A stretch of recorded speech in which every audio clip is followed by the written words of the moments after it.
అందరికీ నమస్కారం. ఈ వీడియో చూసే ముందు ఒక్క లైక్ చేసి జై శ్రీరామ్ అని కామెంట్ చేయండి. సంపదలకు ఐశ్వర్యానికి కారకుడైన శుక్రుడు సింహరాశిలో ఉన్నాడు. అప్పటికే బుధగ్రహం తిరోగమన స్థానంలో ఉంది. శని భగవానుడు కుంభరాశిలో సంచారం చేస్తున్నాడు. కాలానుగుణంగా ఈ 3 గ్రహాల గమనం మారుతుంది. ఇటువంటి పరిస్థితుల్లో బుధుడు, శుక్రుడు, శని ఎదురెదురుగా వచ్చాయి.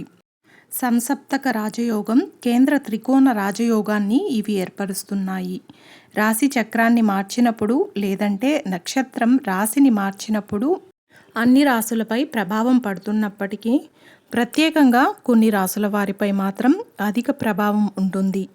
తాజాగా ఏర్పడిన యోగాలు కొన్ని రాశుల వారి అదృష్టాన్ని ప్రకాశింపచేస్తున్నాయి. వృషభ రాశి వ్యాపారస్తులకు ఇబ్బందులు తొలగిపోతాయి. బుధుడు, శని అనుగ్రహం వల్ల విద్యార్థులకు చదువు బాగా రావడంతో పాటు పరీక్షల్లో ఉత్తీర్ణులవుతారు. ఆర్థిక సమస్యలన్నీ క్రమేణా తొలగిపోతాయి. పిల్లలకు సంబంధించిన శుభవార్తలను అందుకుంటారు. అనారోగ్య సమస్యల నుంచి బయటపడతారు. డబ్బును పొదుపు చేస్తారు. భార్యాభర్తల మధ్య ఉన్న చిన్న చిన్న వివాదాలన్నీ తొలగిపోతాయి. వృశ్చిక రాశి వారి వ్యాపారానికి సంబంధించిన ప్రణాళికలు ముందుకు కదులుతాయి. సమాజంలో గౌరవ మర్యాదలు పెరగడంతో పాటు కీర్తి ప్రతిష్టలు కలుగుతాయి. కుటుంబ సభ్యులతో గడపడానికి అధిక సమయాన్ని కేటాయిస్తారు. శనిదేవుడి అనుగ్రహం వల్ల గతంలో నిలిచిపోయిన పనులు ఇప్పుడు మొదలవుతాయి. ఈ సమయంలో చేసుకునే ఒప్పందాలు భవిష్యత్తులో లాభాలను తీసుకువస్తాయి. సింహరాశి వారికి ఉద్యోగం చేస్తున్న చోట వస్తున్న కష్టాలు వాటంతటవే తొలగిపోతాయి.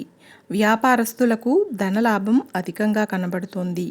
ఉద్యోగాల్లో ఉన్నవారు తమపై యజమాని ఇతర ఉద్యోగుల నుంచి మంచి మద్దతును సంపాదిస్తారు. ఆధ్యాత్మికపరమైన కార్యక్రమాల పట్ల ఆసక్తి కలుగుతుంది. కుటుంబ సభ్యులతో కలిసి తీర్థయాత్రలకు వెళతారు. వైవాహిక జీవితంలో భార్యాభర్తల మధ్య అన్యోన్యత పెరుగుతుంది.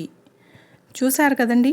ఈ వీడియో మీకు నచ్చినట్లయితే ఒక్క లైక్ చేసి నా ఛానల్ని సపోర్ట్ చేయండి. ఇంకా మరెన్నో ఇంట్రెస్టింగ్ వీడియోస్ కోసం నా ఛానల్ని సబ్స్క్రైబ్ చేయండి. Thanks for watching.